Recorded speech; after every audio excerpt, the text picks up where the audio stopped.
'82, I was 17, my old man was 55. If you do the math between the two of us, that's 72 years alive.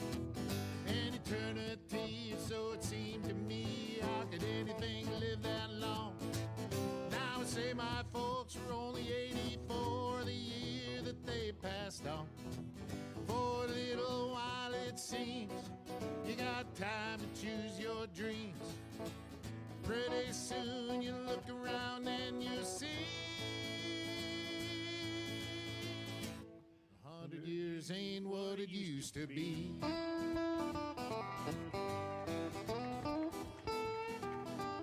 And my grandpa Roy, when he was a boy in 1904, he was taught by men who fought in the actual Civil War. And only 8 decades passed and my high school class put the tassels on the other side. Started on our way full of naivete on the great American ride. The months and years slide past, each more quickly than the last. Pretty soon you look around and you'll see 100 years ain't what it used to be.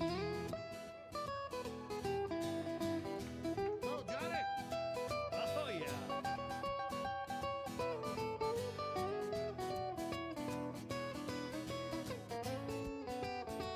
Oh, yeah, Johnny, hey!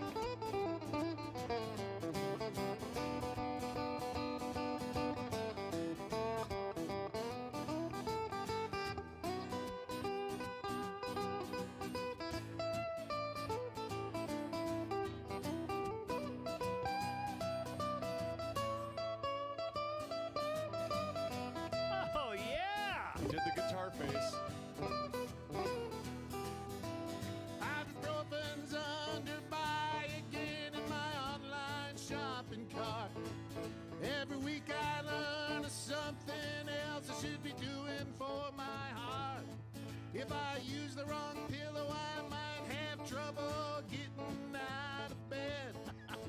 My hair grows in my ears and nose now more than on my head. As a kid, to me, ancient history was something like World War I.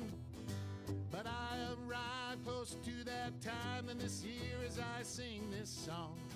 And I'm starting to find I can wrap my mind around life is brief and dear. I can hardly believe my baby girl's turned 26 this year. For a little while it seems you got time to choose your dreams.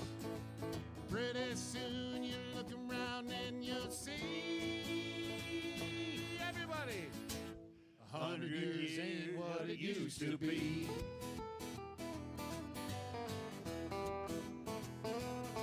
Before you know it, you're 63, making plans for Medicare A and B. You look around yourself and you see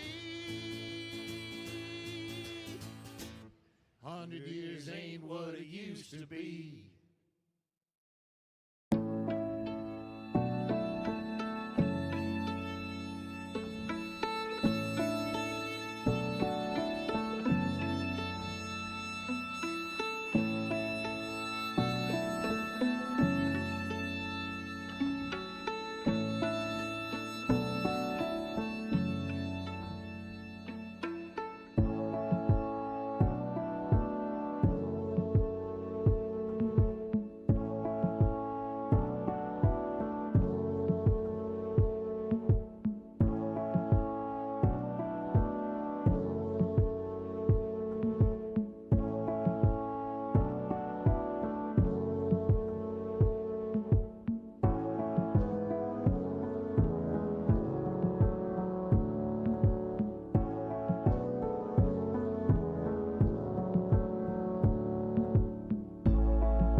That.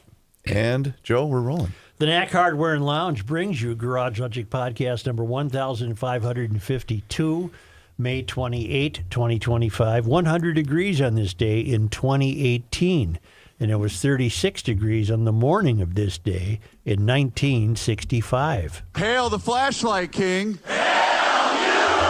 And now, from the mayor's office above the boathouse on the east shore of Spoon Lake, it's Garage Logic with Chris Reavers manning Technology Corner, Kenny Olson from the Krabby Coffee Shop, John Height in the Newsroom, and of course, the Rookie. Here is your Flashlight King, Fireworks Commissioner, and the Keeper of Common Sense, your Mayor, Joe Soucheray. Just moments before the show started, you, Reavers, apropos of nothing, Which is what I do. said drones are going to be affecting air travel. I was reading Where did this come up? I can find the publication, but I was I reading... don't need you to. I just was curious. Okay, can I finish the sentence or no? Are we good?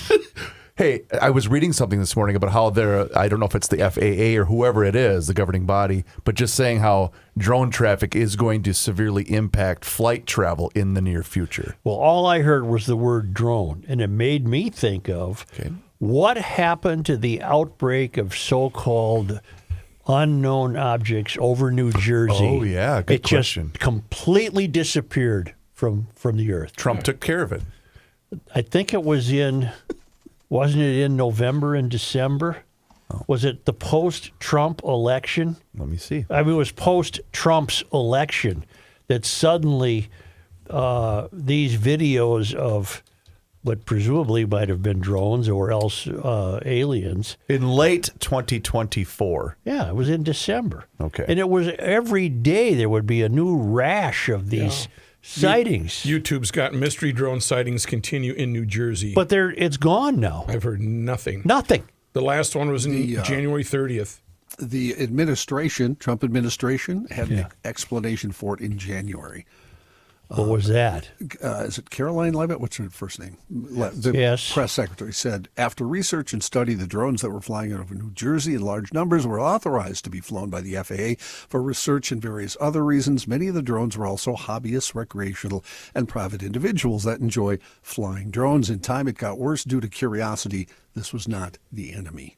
And that is why Trump got elected. Thank you. Okay, but then if it's your hobby, why have you stopped your hobby? It's gone. There aren't any. Well, maybe you went to the Hobby Lobby. Rook, regarding what's your outfit? Fun with us or vacation with us? Escape with us vacations. Escape with us. Yeah. You have the Dude Ranch trip coming up. Yes. And Tom Wilson wants to know, before I put down my hard-earned money for this trip, I need to know one thing. Is this bordello of which you speak a live, working bordello?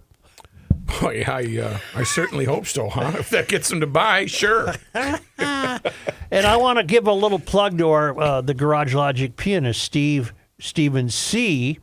Boy, if you want to impress your gal, tomorrow night, lovely night, tomorrow forecast is supposed to change. You walk arm in arm to the Commodore Hotel on Summit and Cathedral Hill. No, Summit and Western. Right? Yeah, Summit and Western.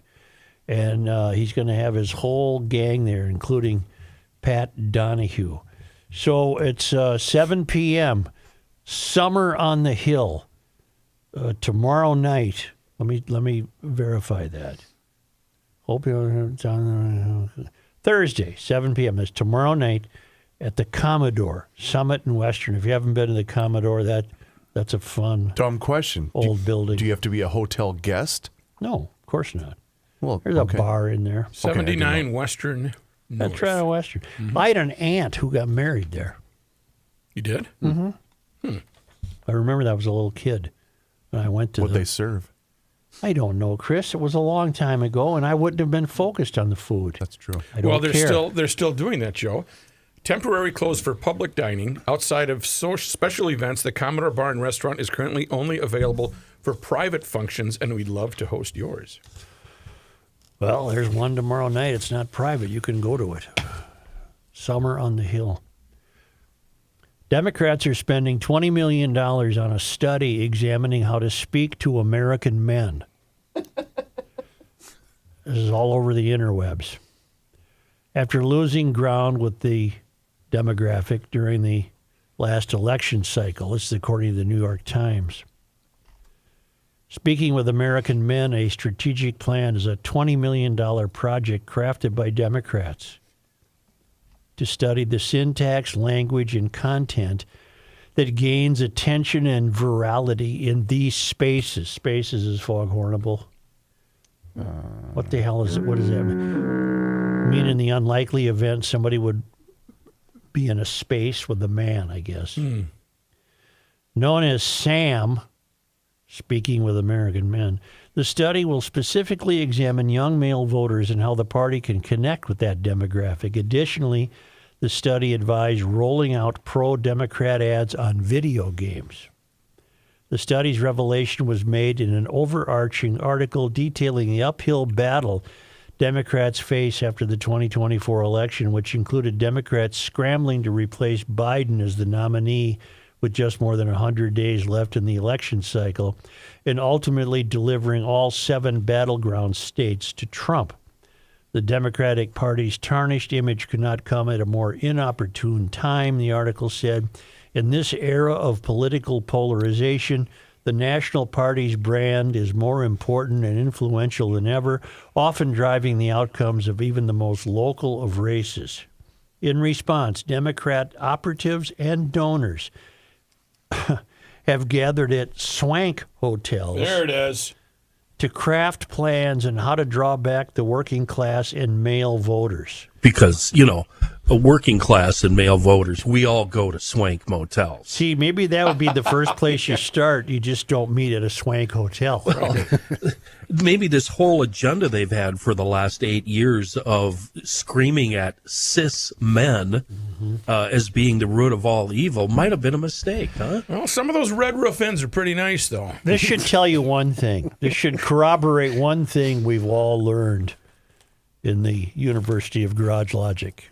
Anyone? They're out of Euphorians touch. can't link. No, it has nothing to do with They're out of Shoot. touch with the voting base, and they're so deep and entrenched in the third rail that they have no idea what's going on in this country. You have the correct answer. Wow, Kenny, you're Now- back on his game. Oh.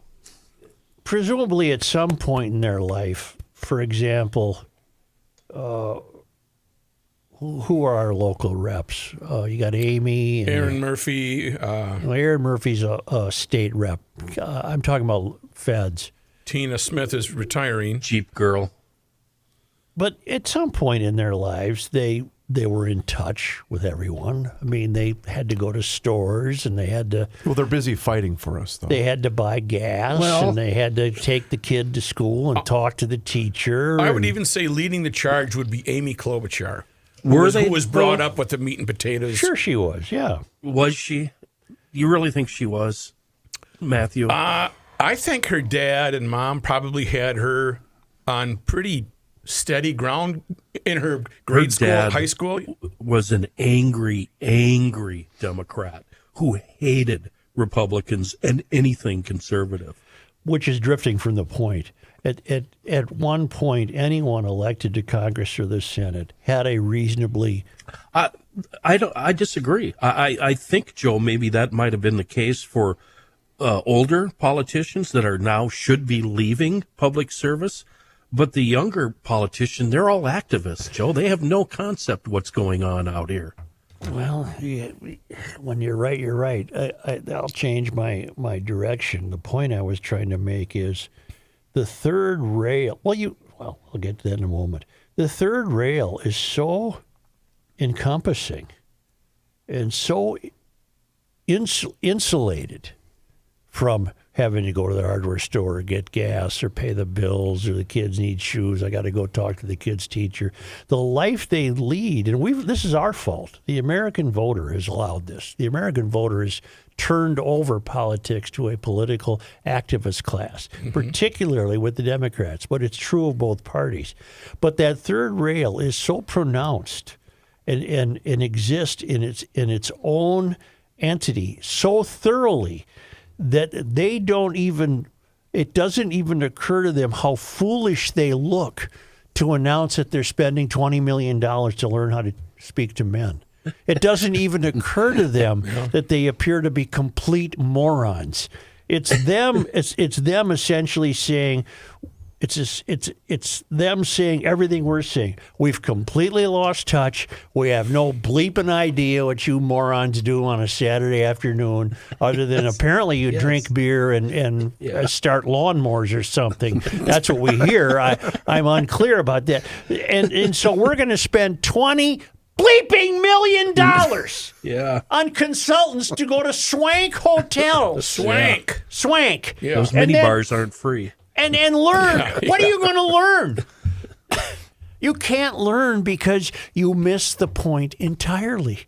Yeah. You're not capable of this because you've become an American living a life that Americans don't live. That goes for you, Amy, and Tina, and everyone who represents us. That life is so comforting to them, so powerful, so influential, that they can't bear the thought of losing it, which is why Trump has these obsequious altar boys who follow him around, acolytes, Right. which is why the Democrats are so out of it that AOC is the face now of the National Democratic Party. Good. A woman who's never been married, never had a job, never had kids, never punched a time clock. She was a waitress. She was a bartender. Okay. Yeah. She's a moron, and she would need to be attending these classes at the Swank Hotel. But now getting back to Kenny's point, if the preponderance of incoming, let's just switch to Minnesota. The incoming preponderance of Democratic legislators in Minnesota are undeniably coming from the professional activist class, either with a transgender issue on their mind or a Marxist issue on their mind, whatever it is. They are not representative of the man on the street. They are dyed-in-the-wool professional activists. They, too, would not know how to speak to men, the women part. Because they don't want to speak to men. Men are patriarchal for the most part. A lot of men are white. They shouldn't exist. The country was flawed at its founding. The founding fathers were white. They made too many mistakes. This country isn't fair, and we're going to upend it. And now you want to talk to a guy cutting his grass. They can't. They can't. No. And what's hysterical, especially to me, is guys like Tim Walz, who thinks he's a code talker to middle-aged guys. Didn't he call himself a code talker? Yes, he did. That's so awesome. I can You're talk to the such guys. an idiot, Tim. Yeah. You're an idiot. I can talk to the guys about fixing their truck and football. No, you can't. You're a cockwomble. Look it up. And a rifle. As he's loading the shotgun Yeah. upside down. Right. I thought he was let off the hook for that. Oh, I'm sorry. He was just examining it or something. Yeah, it was a semi-automatic. Yeah. Well, that's how you load it. It's not. The other part I would like to know is where are they getting the millions? I got to think it's not from us. No. Is it Federal do they just steal their own national campaign money? I would assume, it's from their own coffers. Wouldn't it be? It tells you everything you need to know. And if they're going to spend $20 million to learn how to speak to men, are they going to draw a distinction on how to speak to black men? I wonder. Because a lot of these phonies, they slip into a black dialect when they're talking to black crowds. Like Hillary's the most famous for it. And plus she keeps the hot sauce in her She's got purse. the hot sauce right there. Yeah. And Harris did that a lot. Kamala, if she was speaking to a black audience, She's gonna. she just was pathetic. Trump doesn't bother. He just speaks as Trump. He speaks Trump. He speaks Trump. Although it would be fun to hear him try. You know, of all the faults Trump has, and my God, they're a long list, it would never occur to him that he needed to go to a class to learn how to speak to people. He probably speaks to more regular people Now, granted, they're working for him and they're worker on the golf course or they're cleaning tables or something, but he speaks to more people than anyone on the third rail. It's just awfully good that someone with the temperament of Donald Trump is not in charge of the law in our country. Because you'd be in jail. You'd be in jail. Thank you. That's how you talk to Americans, right there. That of all his sins, that's not one of them. He'll speak to anybody. He doesn't give a bleep about adjusting his syntax. He'll just say what he wants to say. And these timid morons are going to go to swank hotels. Yeah, who's going to teach him? Who's in the business of this? What a gig. We thought food fraud was a good paying gig. This is who are they hiring? Help me. Everybody read the story quickly. They stay at these swank hotels. I don't I'm just understand thinking it. of, the male and female spa days. You can get a man petty, Matthew. Yeah. I'll tell you all Your about it. Scalp massage. Oh, nothing feels better. They're going to figure out how to win in North Carolina by hanging out at a swank New York hotel. That's what it says in this story. I wish I could find where the money is. Democratic donors treating men like an endangered species on a remote island they need to study probably won't rebuild trust. MSNBC contributor Rotimi Adeoye posted to X.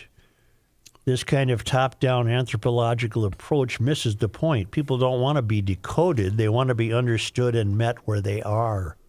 Well, of course they do. As far as the money goes, Joe, I looked up Democratic National Committee. Yeah. They raised in 2024 $2 billion. Good Lord. And they had, at the end of the year, they had $99 million on hand, cash on hand. Well, that's where the money's coming from then, obviously. It tells you everything you need to know. It's... I can't find out who they're hiring. I don't know what, you go to the Acme Consulting Services. We specialize in speaking to men. I'm just thinking of the scene from Airplane. I speak jive. I speak jive. Hey. I'm on the Fox story, and towards the end of it, they start talking about that ad. Remember where they had like 5 guys who came out on screen and admitted that they were manly enough to vote for Harris? I do remember that. And I eat carburetors for breakfast, and I drink WD-40 for dinner, shit like that. Oh, it's truly amazing. It's truly amazing. It does tell you everything you need to know about the third rail. They have put up, once they get there, they go through a portal.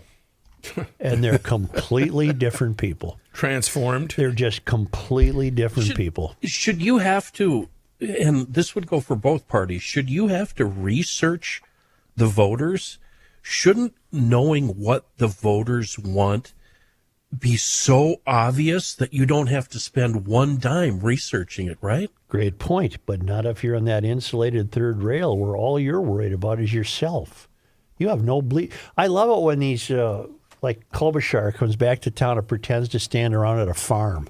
They have, it's just amazing. With their boots that still have the price tag on them. They're so out of touch. They're just out of... And they're out of time. You know who was not out of touch? The late Jim Ramstad. Remember Rammer? Oh, yeah. Sure. Rammer was wonderful. Good guy. I think he could talk to people, Yep. Walls, you cannot talk to people. You think kind you of can. politician is almost gone, which is kind of sad. Yeah, it really is. Because now everybody's just out for themselves. Well, and look at Rammer's staff, Lance, the great late Lance Olson. Oh, he was who was great. always in touch, always knew. That era might be gone. Yeah, I think so. Who's left? John Marty. He's not on that side. You but keep going back to the state. That's a federal conversation. I'm just talking about federal conversation. Career politicians. Yeah. Marty, he's been there, 50 years? Yeah, he was walking in the room the other night. What room? Where the Democrats and Republicans were going to go fight it out. Oh, at the state? Yeah, at this Capitol. Yeah, still haven't solved it. That's the budget. Let's get to that in a moment. I've been telling you about your lawyer guy, is Bradshaw and Bryant. You get in a car accident, things can be a real hassle. You need somebody to sort through it. Bradshaw and Bryant, personal injury attorneys, are the best. They explain your rights. They represent you. They help you through a tough time. The consultation is free of charge. They're well known in the business for 6 consecutive years. Mike has been recognized as a super lawyer, Mike Bryant, and has been named Minnesota's top 40 personal injury lawyers by Minnesota Law and Politics. They hope you're never in an accident.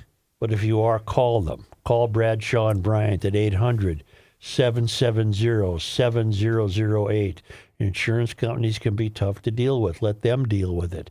Or you can go to minnesotapersonalinjury.com for that free case evaluation. Bradshaw and Bryant does not want you to be part of the problem.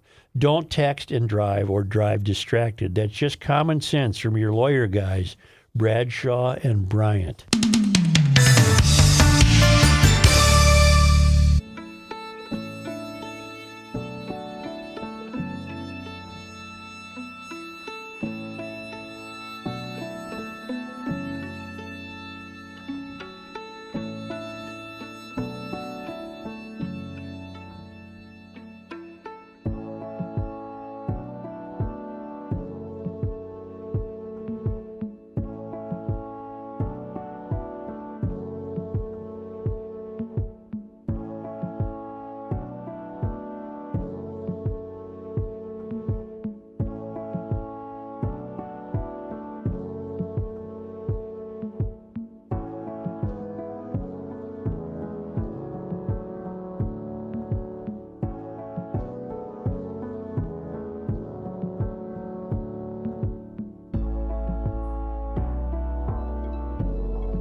Already. Original 6, Joe. It's the end of the world as we know it, but he feels fine. Joe Souchere. I managed to use 2 of the 3 Seafoam products in my Garage Logic Seafoam emergency kit over the long weekend. Didn't need the deep creep penetrating oil. It's there if I need it, but the old GMC, she drank a can of that Seafoam motor treatment, and the Bugs Be Gone got a workout. Boy, that stuff is really amazing. Sprayed it on the windshield before I did the 21 questions game with the gas pump, and by the time the gas was pumping, those bugs I sprayed down were already sliding down the windshield, so the squeegee thing just washed them away with ease. Meanwhile, Mr. Dodge Ram at the next pump over, boy, he was scrubbing and cursing and cursing and scrubbing and getting nowhere. Since he was smarter than me, I just left him alone with his language and his mocking wife. Have a nice day, pal. Anyway, make sure, GLers, you don't go anywhere without the 3 essentials: the Seafoam motor treatment, the Seafoam deep creep penetrating oil, and, of course, Bugs Be Gone. 3 wonderful products from our own local company with a global reach. That being Seafoam. You just reminded me of something with your Seafoam comments. Oh, boy. I don't approve of gas pumps that are also showing me a TV screen. God, thank you, God. Well, hit the mute button. I hit mute immediately as soon me as too. I hear Wait a something. minute, there's a mute button? Wait, there's a mute button? Where's the mute It's button? usually the third one down on the right-hand side. Oh. And sometimes, like, because I'm a Quick Trip guy, I love Quick Trip. And Quick Trip has a thing that says mute with the arrow right there on the screen. But you still see the picture, I bet. Yeah, but you don't have to listen to the nonsense. Why didn't you tell us about this years ago? Yeah, it's usually the third one down on the right-hand side. First thing I do. I'm not a rewards member. I don't want a car wash. I don't want to sign up for whatever you're trying to sell me. Would you like a I receipt? don't want to round my change up. Let me tell you want a Democrats receipt. something. Let me tell you Democrats see something. cashier. Give you a little help, and it won't even cost $20 million. Getting gas is a traditional way the American male has a little break for himself. You get the gas. You might walk around the car to see if it's got any new dents, and you might use Bugs Be Gone while you're walking around the car. Let that do its job, and then you lean against the car, and you look around. Maybe there's some nice cars in the lot coming in, and you might even say, "How you doing?" Guy driving a '65 Mustang or something, and that's it. It's a little break from life. And now I come in, and this TV screen is blaring at me. With Maria Morinaro. Leave me alone. I don't want to have a TV. This is my time. This is my time. My time, What Democrats. if they're telling you how to live your life right, and this special drink is going to... No, I don't want High any of protein that. drink's gonna Just help leave you. me alone. I'm pumping the It's gas. so, wait a minute. So this is an invention made solely by Democrats? No, I'm teaching the Democrats that they want to learn how to talk to men. Oh, okay. The All men right. don't want to be bothered. For example, Democrats, they don't want to be bothered by TV screens on gas pumps. That's just not You're good. giving them a freebie. Gotcha. I'm giving them a that to them bone. for free. Let me finish my thought on this need by the Democrats to pay $20 million to some scam artists who've got them convinced they can teach them how to speak to men. I think the underlying current that drives this, I'm going to go way out on a limb here, Okay. to the point of mockery. But I'm ready. All right. But What, again? Yes. The underlying current of thought that's driving this and has resulted in the lot of Democrats being unable to talk to men is the slow but thorough process of feminizing America. The feminization of America, the feminization of males has resulted in the necessity for a $20 million expenditure to remind us how we're supposed to talk to men. The feminization of America is behind this. That's my theory, and I'm sticking to it. Toxic males. We're the worst. Males If you are own a toxic. pair of jumper cables, you are the worst kind of male there is. Don't you think, though, this is a bit of an overreaction by the Democratic Party? I mean, if you had nominated, say, Mark Kelly, Yeah. wouldn't there have been perhaps a different outcome as far as Sure, male voting that's goes? possible, sure. There's got to be people in the party that can do it, John. Yeah, There has to absolutely. be. There has to be one or two. We have blown through the May 19th constitutional deadline to approve the budget. That was last week. I'm talking about the state of Minnesota. Then we blew through another self-imposed deadline a few days later. Then there was no hope to reach an agreement on the Tuesday after Memorial Day, which was yesterday. That didn't happen. And Lisa Demuth said yesterday that we have worked all through the last few days trying to agree on a budget settlement. They have not. Her DFL counterpart is Melissa Hortman. I'm always hopeful. Yeah, we're hoping to wrap things up this week. Okay. Meanwhile, the optimism of legislative leaders did not extend to working groups trying to reach agreement on a tax bill tempers flared in the tax working group when Senator Ann Rest, DFL New Hope, well, I think she's been there about 100 years, yeah, grew frustrated with House members who she said weren't even willing to vote on a proposal they made. Very telling. The Senate is accepting your offer, she told House members on the committee. One would think the House would vote for your own offer. When at least a couple of House members voted no, Rest declared the motion had failed and abruptly recessed the meeting. I saw this on the news last night when she got those no votes about we're not even going to vote for our offer to the Senate. She basically said, go bleep yourselves, and turned off her microphone. Drop the mic. Yeah. She is a retired certified public accountant. Let it be known to our leaders that the House cannot even accept their own proposal. Now we will take a recess. Legislative leaders have told the working groups they have until today to reach agreements, or they will take over and make decisions for them.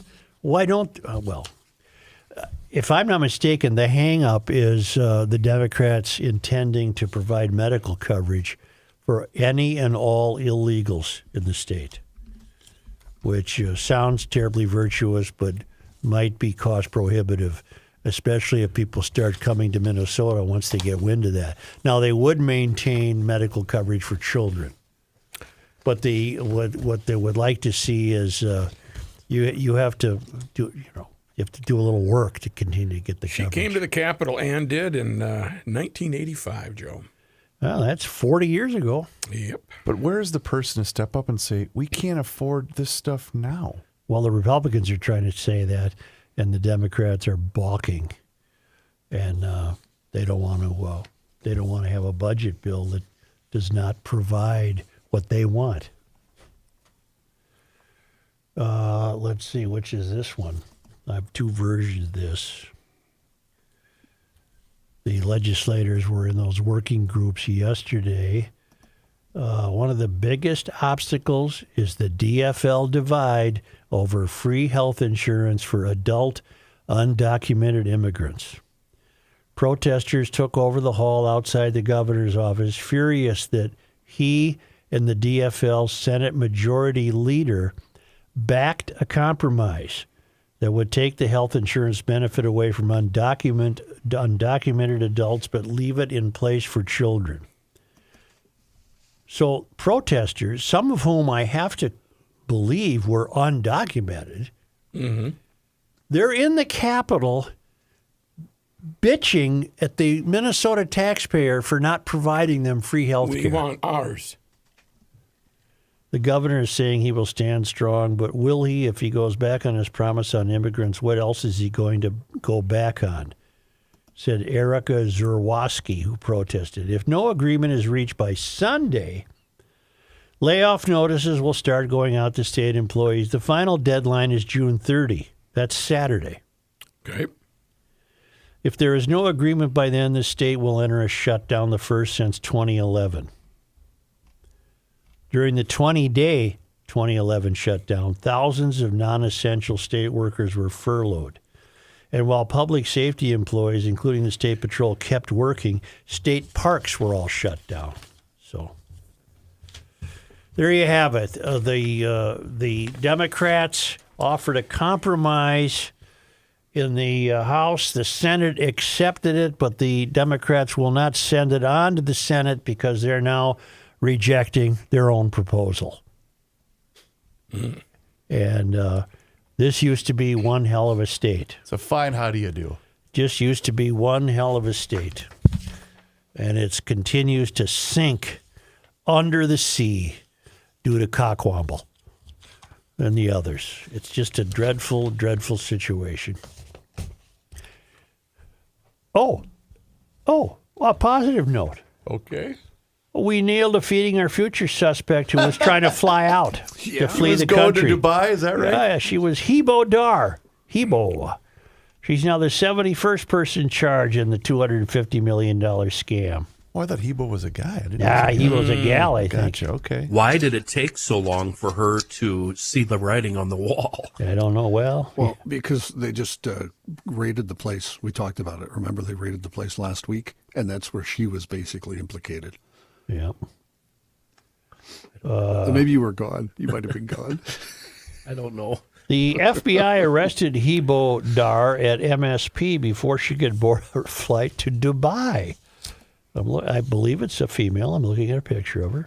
Court records show that Dar claimed to serve 1 million meals to kids while operating out of an office in a business center on East Hennepin Avenue. She collected $2.4 million. Well, she was doing the Lord's work, Absolutely. Joe. Just going to make a quick trip over to Dubai for And the weekend. her business was called Northside Wellness, and it was completely fake. And according to the criminal complaint, Dar's case included all the telltale signs of the sprawling fraud. Wow. She wrote checks to Hadith Ahmed, a Feeding Our Future employee who's already pled guilty and says checks like those were bribes. No, you were expecting those checks. There are emails Dar sent to Amy Bach. In those meal counts, in fact, there are emails Dar sent to Amy Bach, the former executive director of Feeding Our Future, convicted by a jury this year, including meal count sheets the FBI says are fake.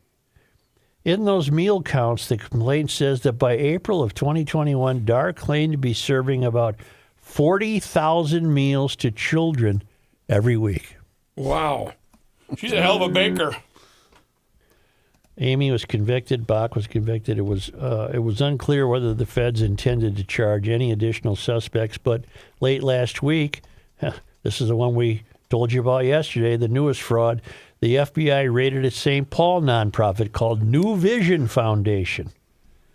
As news of that raid spread, prosecutors say Dar booked a flight to Dubai. That must have been the last straw for Dar. Hey, you better book they that got flight. they got to New Vision. I'm out of here. See, she would have got away with it had she road tripped, to a different airport, Right. got out of the state. Right. Fly to St. Cloud. Right. They got her just before she could board. Yeah. Boy, I bet Ooh, she was that's high drama. I bet she was disappointed. Oh, I bet Don't she you was. wish you were there to witness that? I haven't been briefed on it, so I can't speak to Sorry. it. But, yeah. Do you think, was the door closed? Did she have her shoes off? Did she already have the movie I think playing? they nailed her right before she entered the plane. Yeah. I wonder if she's a plane tapper. I wonder if she gives the plane a little tap when she goes in. What's a Oh, plane you tapper? tap the I'm side a of it. patter. I give the fuselage a little tap. Just a little- Like I'm on your side, kind of a good Yeah, luck yeah, kind of a I deal? How you do. doing there, big guy? Let's make sure we get there. Huh? In court, prosecutors say they informed Dar in April that she was one of the new targets of their investigation. Honey, why did you sit around here so I long? would have been gone. They told the judge they believe she tried to flee the country, thinking charges were coming soon. Well, she didn't. Of course, her lawyer said she was only traveling to visit her sick mother. I mean, with $2.1 million. Hebo Dar is now in the Sherburne County Jail, pending a detention hearing set for the day after tomorrow. The hits just keep coming, don't they? Yeah, they do. Don't they? Huh? It's just like the band. The band kept on playing, baby. What? Huh? I don't know. Just Say, trying to be helpful. Have you seen the weather forecast for the weekend? Boy, have I. We're going into the 80s, and we appear to be staying into the 80s for quite some time. I hope you're ready to enjoy the weather with whatever you're going to get at EcoFun, the electric bike capital of the world, but also motorcycles, scooters, youth recreational equipment, water equipment, 4x4s, side-by-sides, helmets, apparel, service, you name it. Most fun store you'll ever be in is EcoFun. It's in Forest Lake / Columbus. It's on Highway 97, immediately west of 35. You can't miss it. And down in Burnsville on the Service Road of Life near County Road 42. Tim might have a few generators left, too. Remember, they took generators on this winter, Yamaha generators. And every everything in the store is pre-tariff. He loaded up. He's got Scootstar electric bikes. You take it out in the parking lot, you get everything adjusted. It's a bing, bang, boom. You take it home, you're ready to ride. It's the electric bike capital of the world. EcoFun in Forest Lake / Columbus, Highway 97 immediately west of 35, and down in Burnsville on the Service Road of Life. EcoFunMotorsports.com.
The Earth is not your mother. The Joe Souchere Show. Here's John Haidt in his newsroom. Thank you, Joe. This news brought to you by North American Banking Company. This morning, law enforcement leaders say they will introduce a new coordinated effort to improve conditions along University Avenue. The new effort also aims to improve the safety of riders on the Metro Green Line. According to Metro Transit, law enforcement service providers, as well as both city and county prosecutors, are working together in what they're calling a first-of-its-kind collaboration, which they are calling the Safe and Strong University Avenue. There it is. Put a name on it. Among those who spoke were Ramsey County Attorney John Choi, Metro Transit Police Department Interim Chief Joe Dotseth, as well as Ramsey County Public Health Director and the Ramsey County Deputy County Manager of Safety and Justice Service Team. Whew, that's a long title. Say that again. What are we calling University Avenue? Safe and what? Safe and Strong University Avenue is what the project Joe, is do you called. like that, or do you like the Boulevard of Broken Dreams? I like the Boulevard of Broken Dreams. Yeah. Saturday, see you in the back. I made mention that I took my sons to the Twins game Saturday afternoon. Wonderful. We were thinking about maybe even going to the Timberwolves game. She was a little out of Dad's price range. Told us all this yesterday. My point is, I'm gonna follow up with what John just said. We walked around the 5th and Hennepin area to kind of check things out. Yeah. I watched 2 different light rail trains go by. I could have counted everybody on both of those trains with 2 hands. There was nobody on either of them. This is a bustling Saturday afternoon in downtown in which 2 sports teams had home games, and nobody was on that damn light rail. Who were the 2 teams? Oh, the Twins and the Wolves were both playing at home within hours of each other. I thought for a moment you were referring to the Frost. No, that's in St. Paul. But they You have a have party made tonight. it your life's mission to scream and yell about downtown Minneapolis. No, haven't you, Kenny, Chris? I know you listened to the Weekly Scramble podcast yesterday. Oh, yeah. I said downtown is back. Yeah. Oh, you did? It was hopping, man, on Saturday. It was fun. The boys had a great the time. Timberwolves are in the playoffs. Kenny, you probably heard that when you listened to the GL replay, too. He said that on GL. So Yeah. you probably heard it twice. He's been saying some nice things about downtown Hey, and Minneapolis. here's the thing, Ken. I love downtown. Take it I don't back. want it to be an S-hole. I really don't. Okay. Chief I apologize. I'm not offended. Back to the Still love story ya. here. Chief Dotseth says everyone who travels and works on our system deserves and will have an experience that is consistently safe, clean, and welcoming. This is non-negotiable. Chief Dotseth said Metro Transit Police have increased active policing with officer-initiated crimes, now representing half of the crimes reported for the first quarter of 2025. That's a 55% increase in proactive policing from last year. Dotseth also said... That's a foghorn, if you were listening. Proactive. Dotseth also says serious crimes are low and says more than 40% of riders perceive the system as safer than 6 months ago, thanks in part to police having a larger presence in the area. This will continue under the new collaboration with Metro Transit Police, according to St. Paul Police, and also the Ramsey County Sheriff's Office will be taking part, all performing high-visibility, coordinated law enforcement ops. While law enforcement will be more visible, service providers will also be active along the corridor for social outreach, guiding people to resources including addiction treatment and housing services. Who's Dotseth, the new... He's the interim Metro Transit Because we chief. lost that other guy under circumstances that we don't know. He was let go and nobody can talk about it Right. because of all the rules. Right. So, I don't know if crime is down. I can't verify that, but I can verify that from the Mall of America to the airport, there is a rather large police and security presence on board the light rail. Good. They're everywhere. Brooklyn Park's public works director has resigned in the wake of a grand jury indictment connected to an alleged sexual assault in an Atlanta hotel room last September. Fulton County, Georgia prosecutors will now proceed with the case against the public works director from Brooklyn Park, Daniel Ruiz. He faces charges of rape, aggravated sodomy, false imprisonment, and battery. Ruiz has been on paid leave ever since the arrest. He'll remain on the city's payroll until his resignation takes effect on June 27th. It's amazing. This character has been getting paid. Yeah, 10 months is that? 8 months, something like that. Ruiz was arrested September 8 in connection with a suspected sexual assault at the Club Wyndham Atlanta Hotel. A warrant alleges the victim tried to escape the hotel room, but Ruiz forced her back inside and continued the assault. The victim was treated for injured ribs after the attack. Ruiz was released on $80,000 bond September 17th. Credit card receipts show Ruiz and another public official were in Atlanta for the American Public Works Association's annual PWX conference, which ran from September 8th through the 11th. And the New Hope taxpayers had to pay for that scam, too. They paid for him to go to the conference, sure. The victim, do we know anything about the victim? I personally do blame. I'm just wondering, is she also an employee of the city, or is she from down there? That we don't know. We don't have any info. Yeah, they purposely don't tell us that in these cases. A federal judge has granted the United States motion to dismiss its consent decree against the city of Minneapolis. That happened yesterday. In the filing, the court says the court has grave misgivings about the proposed consent decree serving the public interest. The document says the decree is oh God, I knew I was going to try. I had to, you know many times I practiced this word? Superfluous. Superfluous. Yeah, thank you. That's what Joe said. Yeah. Due to the city and the Minneapolis Police Department entering into an agreement with the Department of Human Rights, a consent decree is part of a settlement outlining sweeping reforms to the police department. Mayor Jacob Fry and Police Chief Brian O'Hara said the city is still committed, though, to police reform, and said despite the federal government's motion to dismiss the decree, they will continue on with it. Fry said they will implement every reform in the 169-page consent decree. Minneapolis is making great progress, he said, on police reform, and we don't need permission from Washington or a federal judge to keep pushing forward.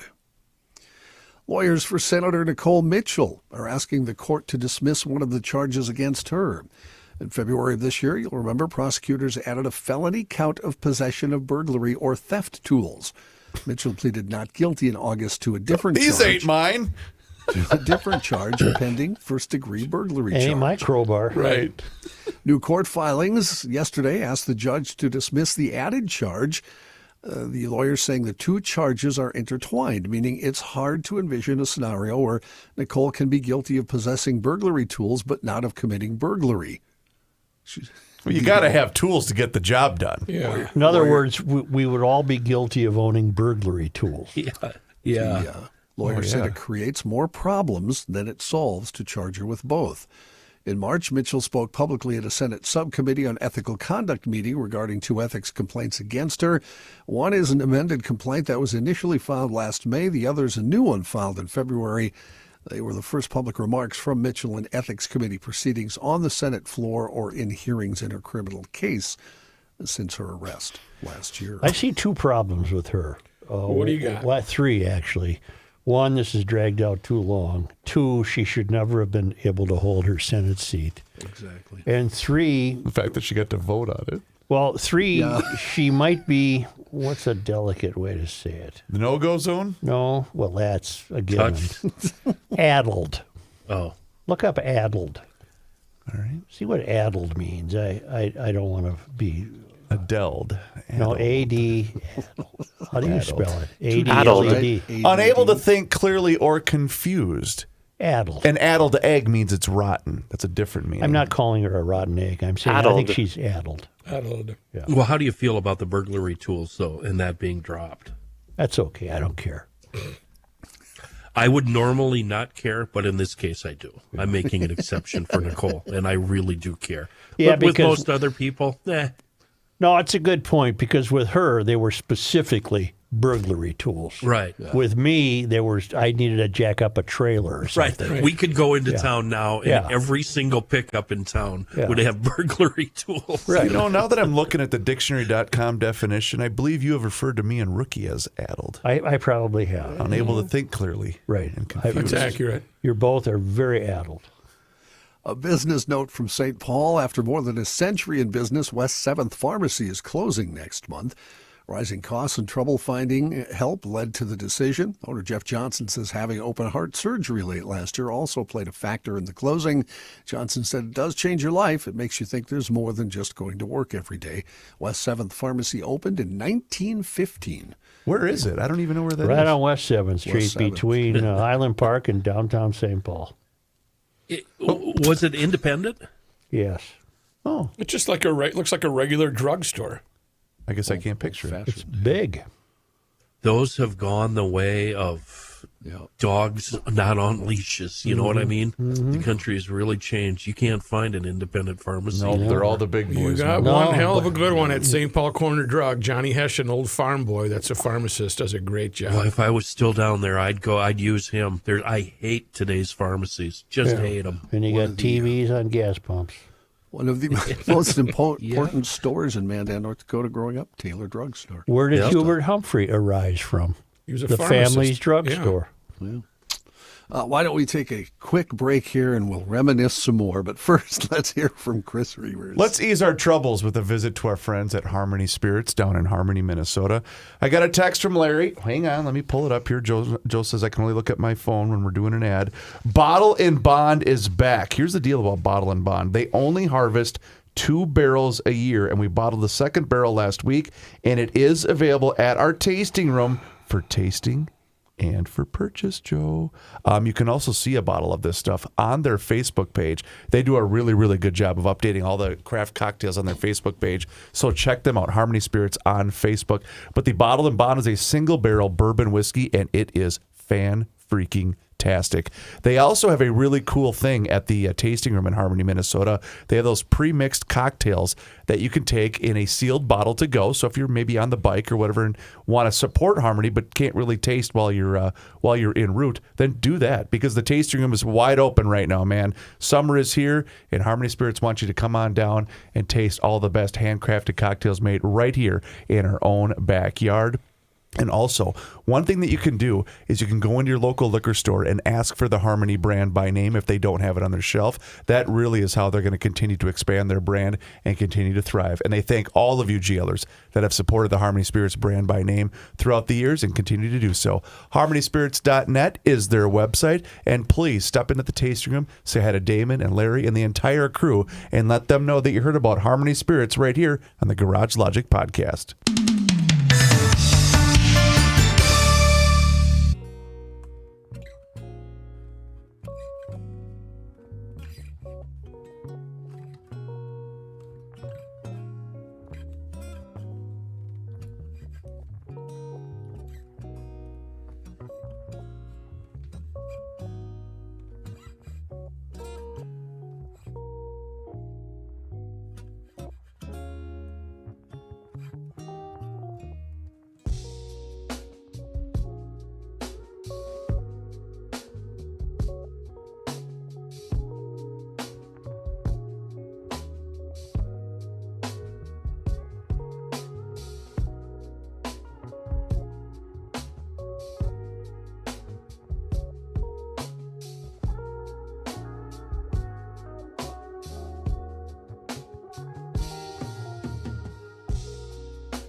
I am ready. Here's a man who spends hours in hardware stores, sifting through the nuts and bolts of life. Joe Souchere. Do what we do. If you want the best lawn on the block, you've got to go with our team, ProfessionalTurf.com. They've been kicking around the Twin Cities since 1982. if you've already gone with the company that we at GL use, you already know what an amazing job they do. You also know that scheduling that free in-person lawn care analysis and estimate at professionalturf.com is the best thing you will ever do for your lawn, whether you're a first-time homeowner just facing the puzzle, or if you've been trying to do it yourself for years and years. ProTurf will make your lawn the envy of the neighbors. You don't even have to think about a thing. All you do is water and mow, and they show up 3-4 times a year and make sure your lawn is always tip-top and perfect. We're talking exceptional lawn care, landscape, and irrigation service with ProTurf. Check them out, professionalturf.com. May I say something, and I don't care that it's being heard. I want the powers to be to maybe hear this. Wouldn't it behoove ProTurf, as long as we're going to put the names of our wonderful benefactors up on the TV screen, wouldn't it be cooler if ProTurf showed us some of the stuff they've done? You know, beautiful patios or trimmed hedges or whatever, you know, rather than just their name. Same with all the clients, I would think. Okay. EcoFund. Do we put anything up for EcoFund? We do, but you're doing the ad, so you probably can't see it. I don't. Is it just their name? No. Is it show somebody riding a bike? Mm-hmm. That's wonderful. Say the Mink just weighed in before we get back to Johnny. The Mink weighed in on the consultants hired to teach Democrats how to speak to men. He might have a good point here. Let me just bring it up on the old email. That's right here. One or more of the Democrat politicians involved in the meetings to learn to talk to men have relatives in the psychology, demographics, activism industry. The relatives called and say, hey, here's an idea. I can teach you people some stuff about how to talk to men. It's about $20 million today only. Clueless politicians agree and keep the money flowing around the American Democratic circle of hell. The Mink. Believable. Yeah. It is very believable. I could hold up pictures of my lawn if you need something for ProTurf. It looks lovely. No, just something decorative. So why don't we get back to news now? I can send in a picture of the patio they built on my old house. That's my point. Exactly. Exactly. Let's slideshow. In national and international headlines, President Trump accusing President Putin of Russia of playing with fire yesterday, one day after the president said he was considering placing additional sanctions on Russia for its bombardment of civilian targets in Ukrainian cities. President Trump saying what Vladimir Putin doesn't realize is that if it weren't for me, lots of really bad things would have already happened in Russia, and I mean really bad. He's playing with fire. Trump's statement immediately prompted a response from Dmitry Medvedev, the deputy chairman of the Kremlin Security Council, who appeared to be warning the president about escalating tensions. He said, I only know of one really bad thing, WW3. Medvedev said in his own social media post, I hope Trump understands this. The exchange came after Russia launched the largest onslaught against Ukrainian cities in the last 3 years, bombing mostly civilian targets like residential areas in Kyiv. Well, once again, it's a break glass, smoke lucky situation. I'd like to get a little advanced warning. If a nuke hit New York City, we'd all die anyway. Our buildings wouldn't go away, but the radiation would get us. Right. So, can somebody give me a week or two heads up on that? A week or two. We'll try. Wednesday today, Joe. Huh? It's supposed to be positive Wednesday today. Oh, you're talking about nuclear end of the world. Yeah. Well, that's what would happen. You know. You're trying to put a positive spin on it. I saw that on a TV and a gas pump. I'm so glad to hear that this bugs you as much as it bugs me. It's just infuriating. It makes me so mad. My favorite part is when it happens when it's about 58 below zero and it asks you to hit 9 different things. No, I just want to pump gas and go sit back in my car. I have pay inside privileges, which is why I tolerate this one station that has the TVs on. Now, what do you do? You drive to Chicago frequently. Yeah. What do you do in that I case? got to be like a regular person. Oh, I got to go and give them the money and say I'm on pump 3. Like a peasant? Oh, you poor thing. Yeah. I'm not using plastic, you communist. Jesus. Wow. The U.S. Centers for Disease Control and Prevention no longer recommending the COVID-19 vaccine for pregnant women and healthy children. U.S. Secretary of Health and Human Services Robert F. Kennedy Jr. announcing on a video yesterday on his X account. The announcement reverses previous CDC advice. At the time of the announcement, the CDC's webpage still contained its earlier recommendation that everyone ages 6 months and older get vaccinated, and that getting the COVID-19 vaccine, it said, is especially important if you're pregnant, breastfeeding, or trying to get pregnant. Public health experts immediately pushing back against the announcement. Dr. Stephen Fleischman, president of the American College of Obstetricians and Gynecologists, said despite the change in recommendations from HHS, the science has not changed. Dr. Tina Tan, president of the Infectious Diseases Society of America, added in a statement that COVID-19 can increase the risk of preterm labor and birth, hypertension, and kidney damage for pregnant women. And here in Minnesota, Michael Osterholm, director of the University of Minnesota Center for Infectious Disease Research and Policy, said there's no new data or information. It's just them flying by the seat of their pants. SpaceX carried out the 9th test flight of its massive Starship space vehicle last night, achieving mixed results as the spacecraft successfully reached orbital velocity but disintegrated upon re-entry. After launching from Starbase, Texas, the uncrewed ship experienced several issues, including a fuel tank leak, cutting short planned exercises for the mission.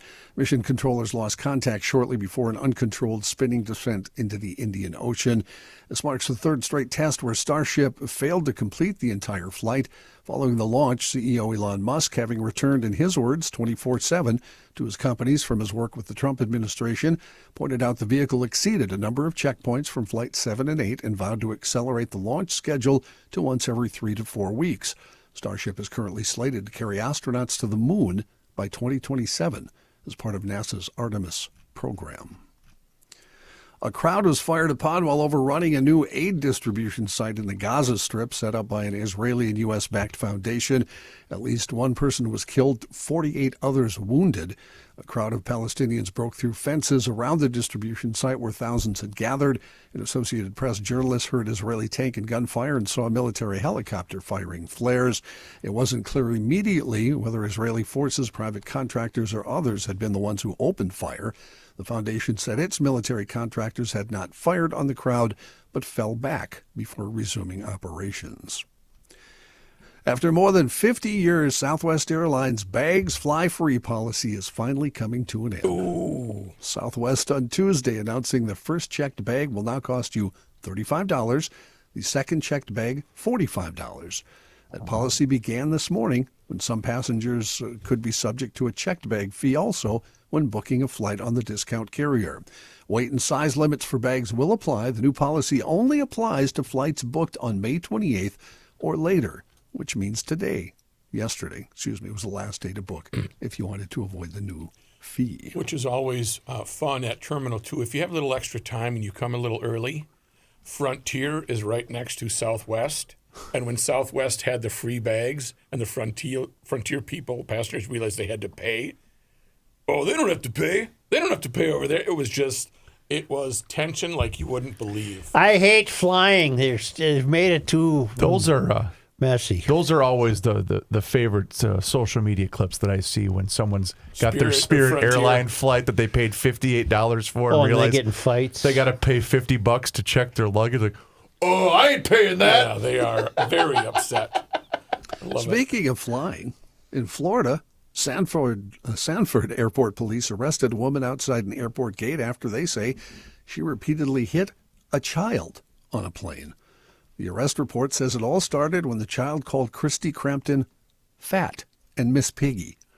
Crampton was on board Allegiant Flight 2885 from Orlando Sanford International Airport to Hagerstown, Maryland on Memorial Day. According to what witnesses told police, the child told Crampton she couldn't fit in her airplane seat. Witnesses say Crampton began hitting the child with her fist and then hit the child with a water bottle. Where was the parent of the child to hit back? The parent, as you'll see as we continue with the story, they don't have much to say about the parents, which I found odd also. Mm-hmm. The report says the child used his arms to cover his head. Airport officials haven't said how old the child is. However, Crampton told police the child was, quote, very rude and disrespectful during their trip. After the child called her fat, Crampton told police she took his phone away. She claims he pushed her arm off the armrest twice, and that's when she began smacking him, according to the police report. According to the report, police said she went beyond typical disciplinary actions. One witness said the woman was not correcting the child, she was abusing him. The report says the family declined to give statements to the police. So is this her child? That's the question I had when I read it. Well, if the kid's 15, I don't blame the fat lady for. I think the big girl deserves an award. It's about time somebody pushed back against these little brats. Well, if the kid was 4, doesn't matter. No, you don't get to hit him. Smack him right in the face. The kid's Joe. 15 or 16, just slug him. What about 12? But don't you think this was 12, her kid when you hear about the story? The fat lady's kid? Yeah. No, I don't. Okay. No, really? no, I don't. No. Okay. Well, then I don't know why the parents didn't. I mean, she took the kid's phone away. If you were the parents of the kid, wouldn't you go, excuse me? Yeah, well, the reporting isn't what it used to be, John. We don't even know about the parents. Well, you put us in a position of having to cheer for one side or the other, and I'm going to cheer for the big girl. Mm-hmm. You probably had to buy 2 seats. I also don't think that's the first time Kenny's ever said that. Crampton is charged with felony child abuse. She appeared in front of a Seminole County judge who granted her $10,000 bond. The judge ordered she have no contact with the child. The report says the FBI was notified about the incident. Maybe it was She her also kid. went on to say that this was worth it, and I'd do it again, and I plan on doing it again. And this isn't. I don't think we needed a study here. A first-of-its-kind study reveals that people who experience the most distress and impairment in daily functioning from social media use are more likely to believe fake news. Hello, Reavers, are you listening? I'm not listening to anything you guys are going to say. I was going to do that, but I didn't want to be mean. Well, I don't care if I am.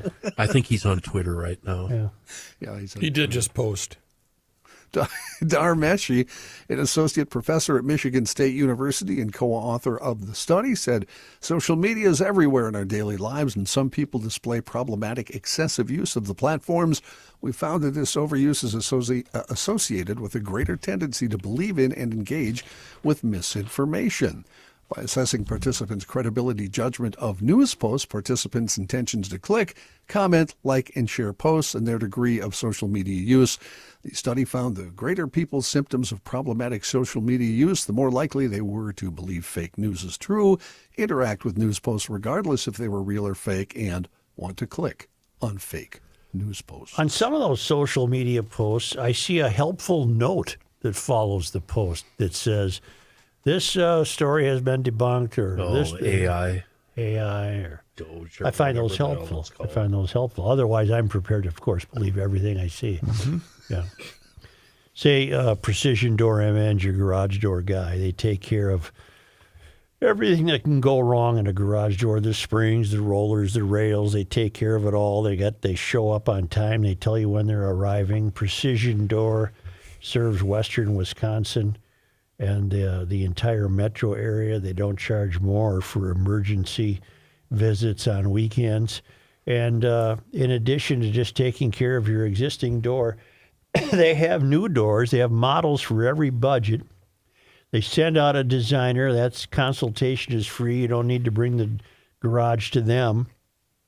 And think of what a new door would do. It's insulated, great security, improve the aesthetics. It's wonderful. Excuse me. That's air that's leaking through my garage door. Get a hold of Precision Door. You can do it online. Precision Door MN. That's one word, precisiondoormn.com.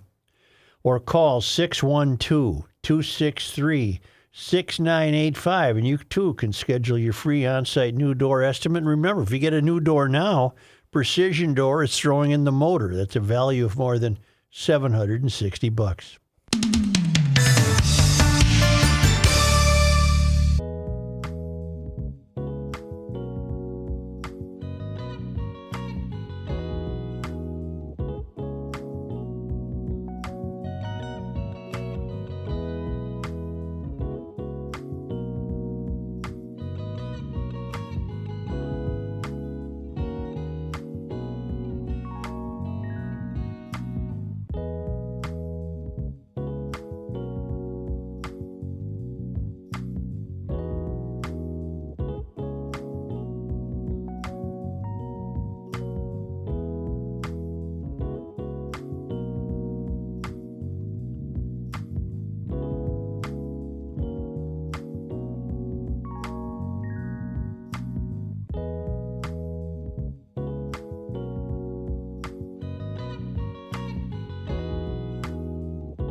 guy wears many hats, just not indoors.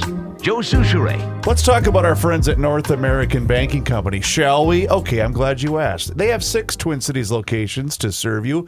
The home of yours truly is either Roseville or 50th in France, depending on where I got to make the late payment. Depends which one I want to go to.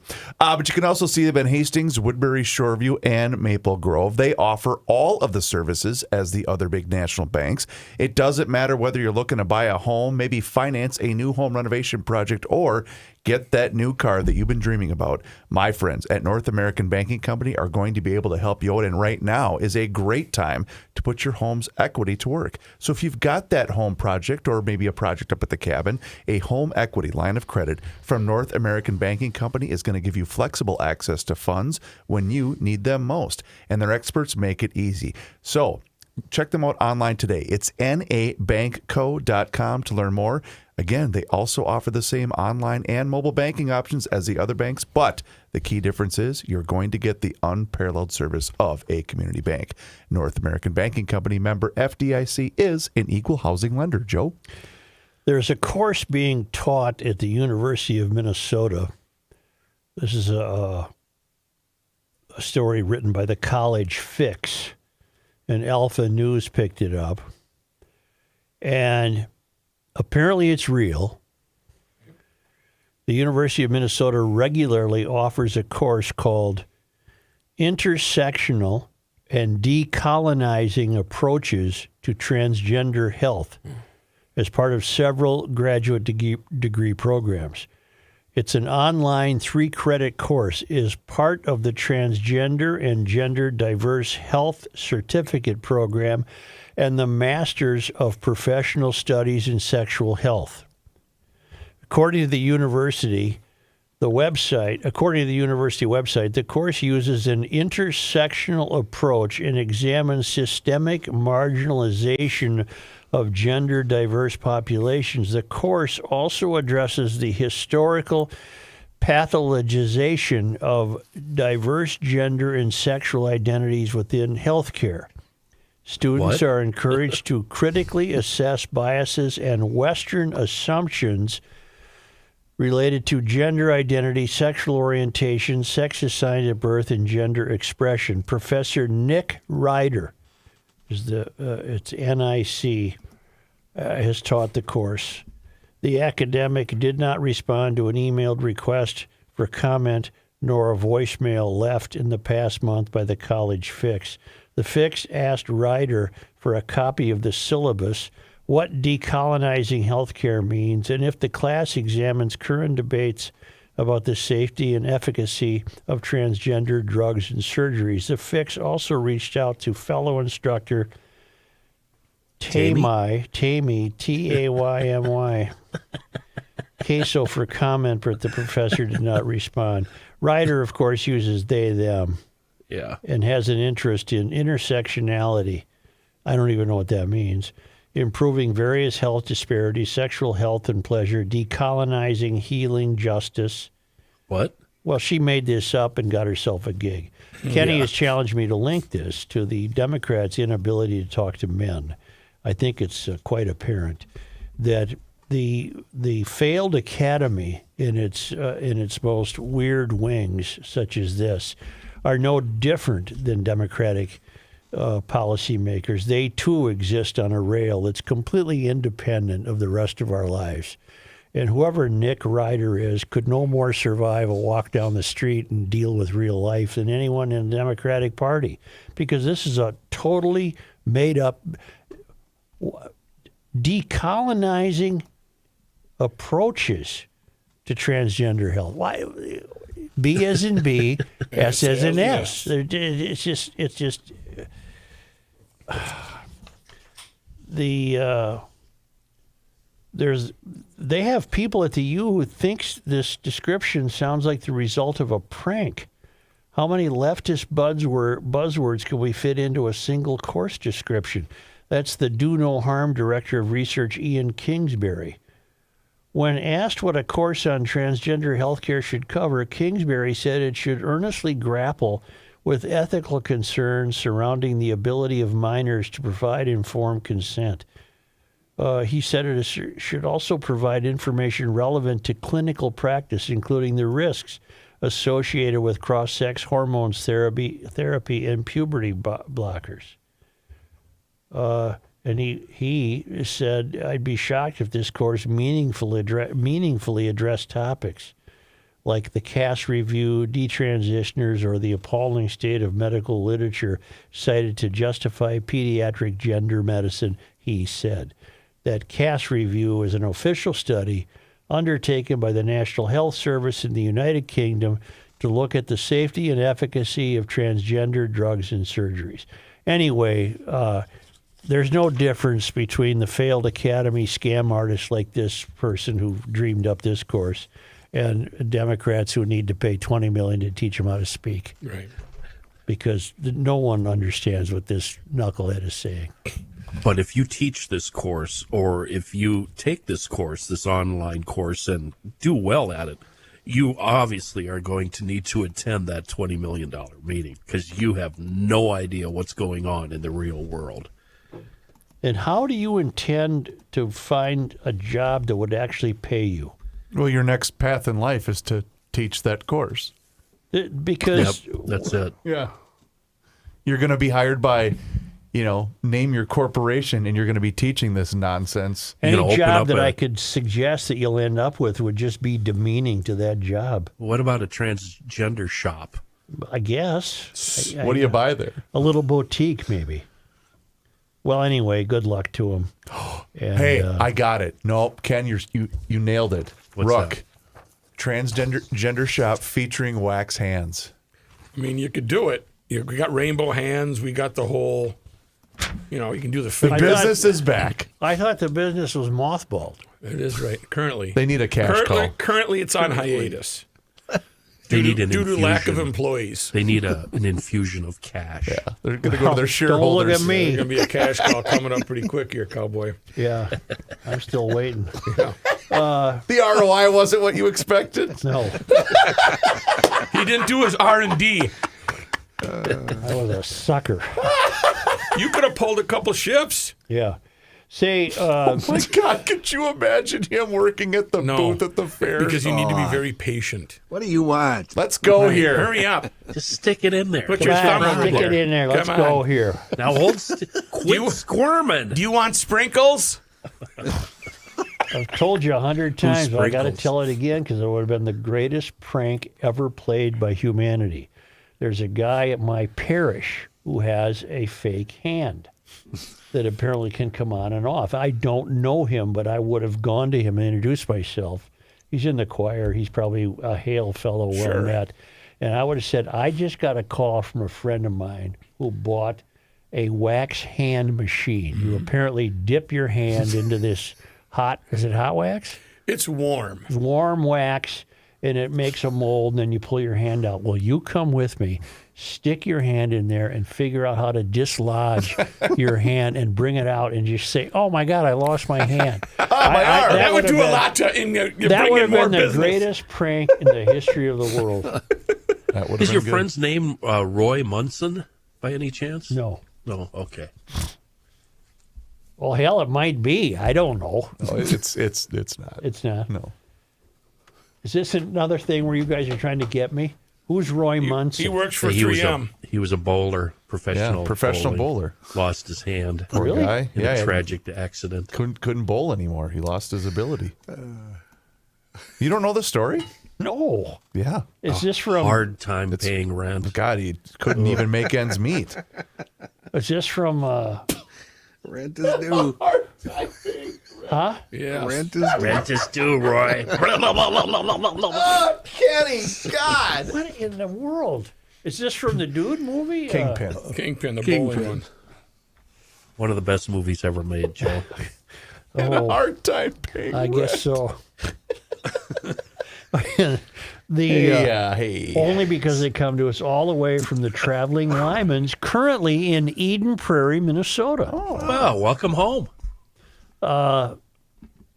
It's this day. Today is May 28th. On this day, May 28th. In 1827, Dakota warriors shot into an Ojibwe camp outside Fort Snelling, killing several people. Ojibwe warriors made reprisal attacks over the next few days, killing 4 Dakota. Although a peace treaty had been negotiated in 1825, sporadic fighting between the two tribes continued. On this day, May 28th. in 1859, Roy Munson, huh? Yeah. Anticipating a lecture by Bayard Taylor, 300 passengers boarded the steamboat Equator at Afton for a trip up to the St. Croix River to Stillwater. However, 40-mile-per-hour winds forced water into the hatches and drowned the boilers, and Captain Asa Green and his crew were compelled to ground the ship near Hudson, unloading the passengers just before a wind gust ripped the cabin off the boat. Ew. The passengers missed Taylor's lecture, Life in the North. Didn't get to see a lecture. He missed the lecture. On this day, On May 28th. in 1866, see, this gives you background about where we come from and how it all... Who we are. Who we are. On this day, On May 28th. in 1866, the Twin Cities feated General William T. Sherman, who was on a tour of Army forts in Minnesota and the Dakotas as commander of the Division of the Mississippi. And on this day, On May 28th. in 1896, Minneapolis celebrated John H. Stevens Day. Stevens had built a house on the west side of the Mississippi River in 1849. And on this day, school children pulled the house to a location in Minnehaha Park. Free labor. Yeah, nice little child labor laws. And now it's gone. I don't think it's there anymore. Are you sure? Is that the yellow one? Yeah. Is it still there? I think the yellow one's still there. I'm almost positive.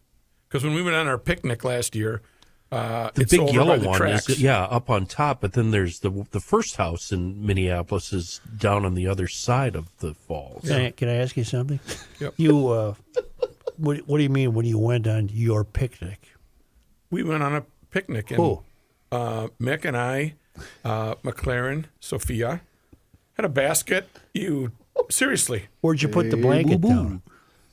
Over by, the pavilion is between the parking lot and the pavilion. It was a great day. You can get a beer from Sea Salt. Don't you ever picnic with Jennifer? No. On this day, The checkered blue and white basket out there. on this day, Some Great name cheese. for a band, Picnic with Jennifer. Yes. on this day May 28th. in 1903. Oh, this is terrible. St. Paul's first automobile fatality occurred when a child was struck on Selby don't say. Avenue between Dale and St. Albans Streets. Sad. It really must have been a small child because any car made in 1903 wouldn't have been going very fast. Yeah. And finally, on this day, May 28th. in 1936, a statue was dedicated in the Ramsey County Courthouse, sculpted by Swedish artist Carl Mills and later named Vision of Peace. The 60-ton, 36-foot-tall revolving onyx artwork cost $75,000. And was dragged by small school children up to the... I do like how you offer up the fact that you picnic with the fam just so casually in hopes that you trust the staff that we're not going to rip the hell out of you. Well, do you believe that? Because it happened.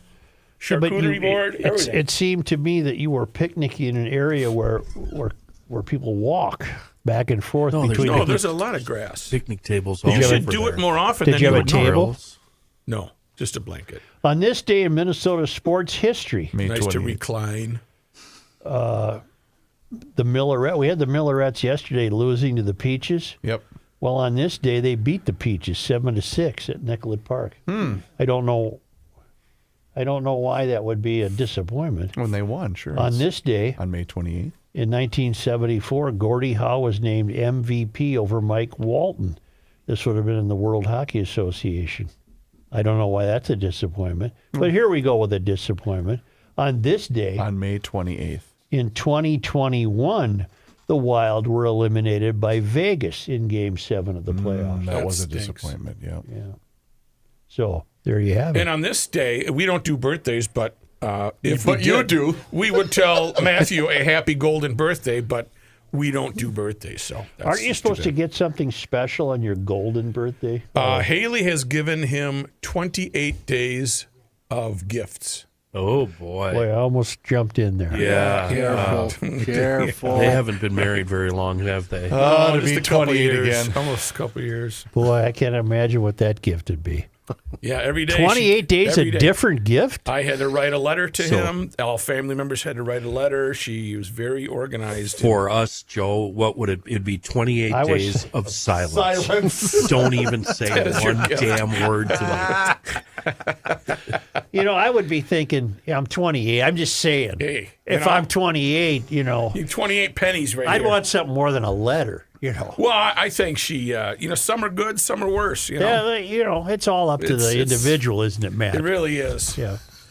Okay. Thank you, GLers. Thank you, GLers. Ciao. And please do us a favor if you haven't done so already and subscribe to the Garage Logic YouTube channel. That's right. Garage Logic has a YouTube channel, and you can watch the show each and every single day starting right around noon. And you can also see full segments, video shorts, behind the scenes footage, but it's all there for you on the Garage Logic YouTube channel. And you can follow us along on all of our social media channels, which includes Facebook, Instagram, and X. Just search for Garage Logic and sign up for that daily logician. That email comes right to your inbox each and every single day, and it includes the most recent episode of the podcast. And if you haven't upgraded that town council membership yet to be eligible to become the GLer of the Week, well, do so right now. You can find out more and accomplish that task online at the website, which is, of course, garagelogic.com.